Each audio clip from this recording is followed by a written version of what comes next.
이 시간 고린도전서 10장 14절에서 11장 1절까지 우리 함께 보도록 하겠습니다. 고린도전서 10장 14절부터 11장 1절까지 우리 한 절씩 나누어 읽도록 하겠습니다. 한 절씩 나누어 읽습니다. 그런즉 내 사랑하는 자들아, 우상 숭배하는 일을 피하라.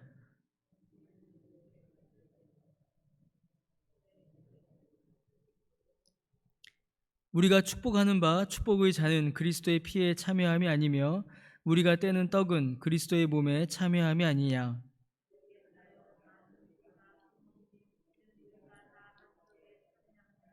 육신을 따라 난 이스라엘을 보라. 제물을 먹는 자들이 제단에 참여한 자들이 아니냐.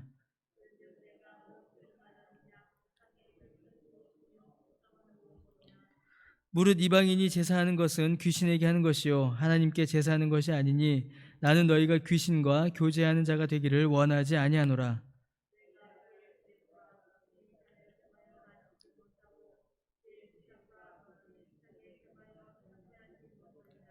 그러면 우리가 주를 노여워하시게 하겠느냐? 우리가 주보다 강한 자냐?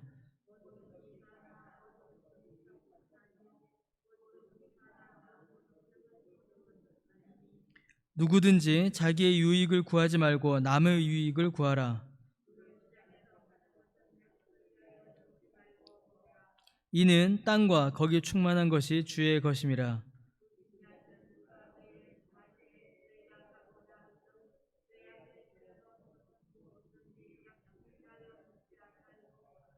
누가 너희에게 이것이 재물이라 말하거든 알게 한 자와 그 양심을 위하여 먹지 말라.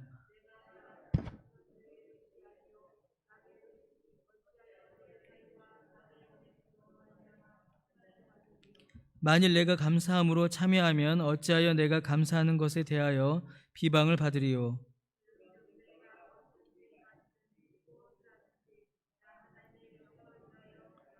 유대인에게나 헬라인에게나 하나님의 교회에나 거치는 자가 되지 말고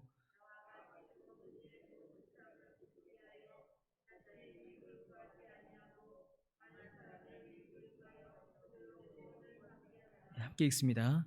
내가 그리스도를 본받는 자가 된 것 같이 너희는 나를 본받는 자가 되라. 아멘. 오늘 본문에서는 고린도 교회와 성도들을 향한 바울의 두 가지 태도를 우리가 볼 수가 있습니다. 바울이 때로는 엄격하게 또 때로는 유연하게 교회와 성도들을 대하는 것을 우리는 확인해 볼 수 있습니다. 먼저 바울은 엄격하게 성도들을 교훈합니다. 15절 말씀에 보시면요, 나는 지혜 있는 자들에게 말함과 같이 한다. 그리고 스스로 판단하라 이렇게 말하고 있습니다. 이는 어느 정도의 신앙의 연륜과 지식이 있는 자들에게 말하는 것입니다. 그러니까 신앙의 연륜이 있고 또 지식이 있고 또 어느 정도 신앙생활 한 자들은 스스로 판단할 수 있어야 한다라고 말하고 있는 것이며 그 내용에 대해서도 매우 엄격하게 바울이 교훈합니다. 14절에 보시면요, 우상 숭배하는 일을 피하라. 우상 숭배를 금하고 있지요. 그리고 16절 이후의 내용들, 우리가 읽은 16절 이후의 내용들은 이 우상 숭배하는 일이 신자가 결코 할 수 없는 일이며 또 우상 숭배에 참여하는 것은 하나님이 아닌 귀신과 교제하는 것이다 라고 매우 엄격하게 이렇게 말하고 있습니다. 그러니까 신앙생활을 어느 정도 하였고 신앙의 지식도 있고 또 교회에서 리더로서 역할을 하는 자에게는 매우 엄격하게 우상 숭배를 금하는 그런 교훈을 이제 보여주고 있는 것입니다. 믿음이 있다면 결코 할 수 없는 일이다라고 지금 그렇게 말하고 있는 것이죠. 더하여 바울은 유연한 모습을 또한 보여주고 있습니다. 특히 연약한 자들과 불신자들의 영혼 구원을 위해서 바울은 유연한 태도를 지금 유지하고 있습니다. 23절을 보시면요, 모든 것이 가능하지만 모든 것이 가능하고 또 모든 일을 할 수 있지만 다른 사람들의 유익을 위하여서 그리고 교회 안에 덕을 세우기 위하여서는 스스로 자제하고 조심하고 있다. 또 그렇게 해야 한다라고 바울이 이야기합니다. 엄격하게 하는 것이 아니라 절제하고 자제하고 상황을 살펴야 한다라는 것이지요.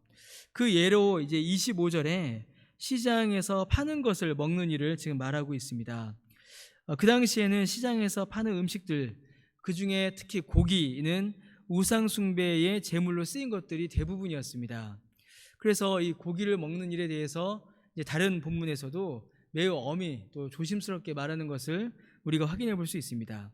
그러나 26절에 보시면요, 우상 숭배에 쓰이기 이전에 그 모든 것은 하나님의 것이니 양심을 위하여 묻지 말고 따지지 말고 먹어야 한다라고 그렇게 말하고 있습니다. 특별히 여러분 30절, 29절, 30절에 보시면요, 감사함으로 참여하면 어찌하여 내가 감사하는 것에 대하여 비방을 받으리요 라고 이렇게 말을 합니다. 그러니까 엄격하게 적용해야 될 부분이 있지만 유연하게 대해야 할 부분도 있다라는 것이죠. 특별히 여러분 27절에 보시면요, 불신자에게 초청받았을 때는 더 이제 묻거나 따지거나 그렇게 하지 말고 편하게 먹어라 라고 이렇게 이야기하고 있습니다. 왜냐하면 이 음식의 출처를 따지고 또 묻는 동안에 불신자들을 정죄하거나 서로 불편하여져서 믿음의 교제 또 구원을 위한 전도를 이룰 수가 없기 때문입니다. 그러니까 한 영혼을 구하는 일이 어떤 형식적인 엄격함을 따지는 것보다 더 중요하다라고 지금 바울이 말하고 있는 것입니다. 그러나 이 역시도 무제한적 자유와 유연함을 말하는 것은 또 아닙니다.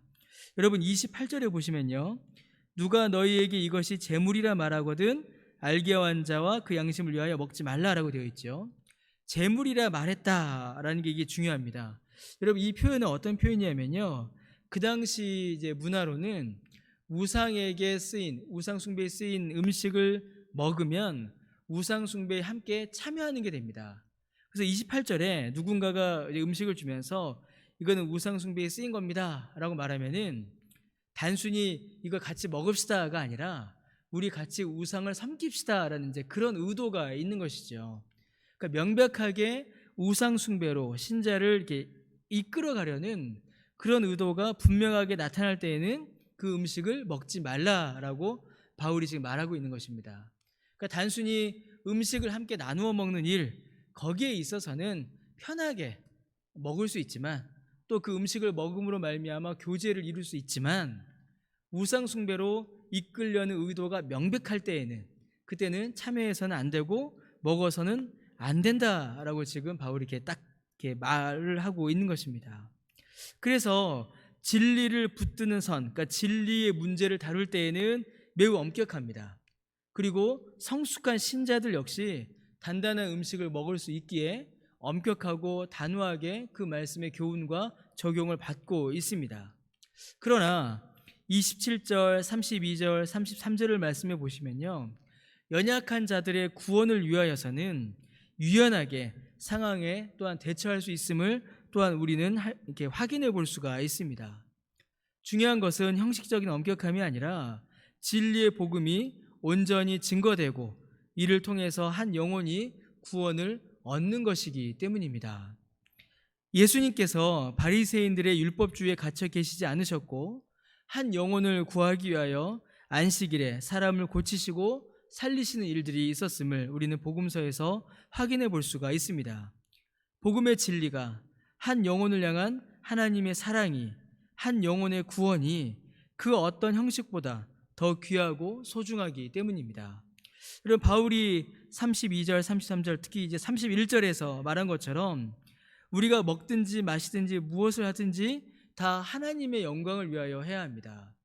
나의 만족, 내가 이런 형식을 지켰으니까 나는 잘했다 라는 내 만족이라든가 혹은 다른 사람을 향한 정죄를 위해서 하는 것이 아니라 이 모든 일들을 통하여서 하나님께 영광을 올려드리고 또 아직까지 구원받지 못한 자를 건지고 구원하고 낙심한 자를 일으키고 회복시키는, 하나님께 영광을 올려드리며 성도들을 유익해 하는 그 일을 위하여서 우리가 모든 것을 판단하고 결정할 수 있어야 하는 것입니다.